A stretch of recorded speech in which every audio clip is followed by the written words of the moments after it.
Jerry took the opportunity to take a good look at her close up. She was dressed like many tourists, but in having a full, rounded figure, she gave the clothes more than a hint of sex appeal. She wore a crop top, shaped around her breasts and cut off before reaching the waistband of her jean shorts that were frayed around the tops of her legs. The clothes gave a good appreciation of her figure, which was shapely and well-toned, like a dancer or even an athlete. Jerry saw many different people coming into the bar, mostly in search of a good time and company, but he couldn't think of any reason why she would want to become a regular visitor. "Names only get in the way," Elsa replied. "We'll become close friends, visit each other's houses, go to the christening of each other's children, and then you'll quit your job. I'll be stuck for someone to talk to when I come to the bar, and end up drinking too much, which can only lead to a bad end." Jerry laughed, thinking beauty and wit a rare combination. On top of that, she could hold her drink.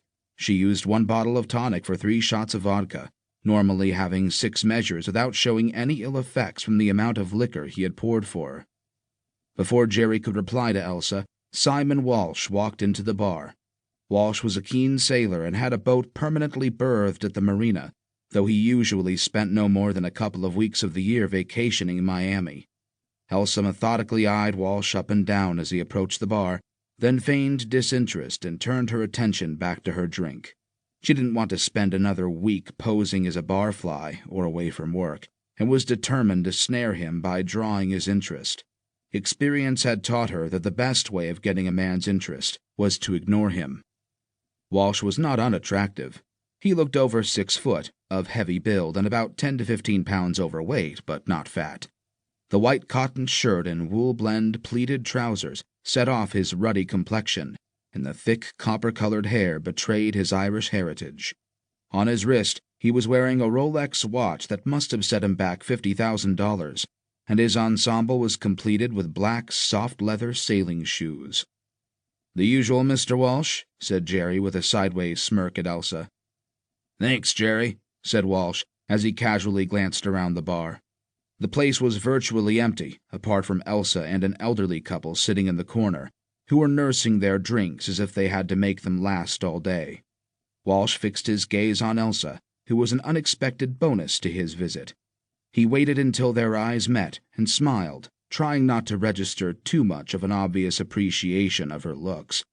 Elsa nodded a polite acknowledgement, then turned back to the bar and sipped her drink. After thanking Jerry for his drink, Walsh turned his attention back to Elsa, taking in every contour of her body. He considered himself a connoisseur when it came to the appreciation of women, and by any measure, this woman was special. "It seems as if we're the only people here. Can I buy you a drink?" he asked. Elsa turned back toward him and cheekily replied, "Do you normally check out the number of people in the bar before offering to buy a round of drinks?" Sassy, too, Welsh thought. "Well, I wasn't counting on buying the couple in the corner a drink, but I can if you want me to show my magnanimity." "Oh, I wouldn't like you to go out on a limb if the cost of their drinks is going to break the bank." "Not at all," Walsh replied. "I'm in here waiting for my boat to be refueled and checked over, but I think I should still be able to buy a couple of drinks." Walsh found it hard to keep his eyes off Elsa's legs. He liked beautiful women and didn't mind spending money on them as a means to buying their favor. Being the son of a wealthy businessman, he had benefited from the trappings of a privileged upbringing, with a private education and numerous vacations in the most exciting and exotic locations around the globe. Despite this rich background, he still lacked confidence in his ability to attract women with strong personalities and had given up trying to understand them. Now he flagrantly used his wealth to attract any female that caught his eye.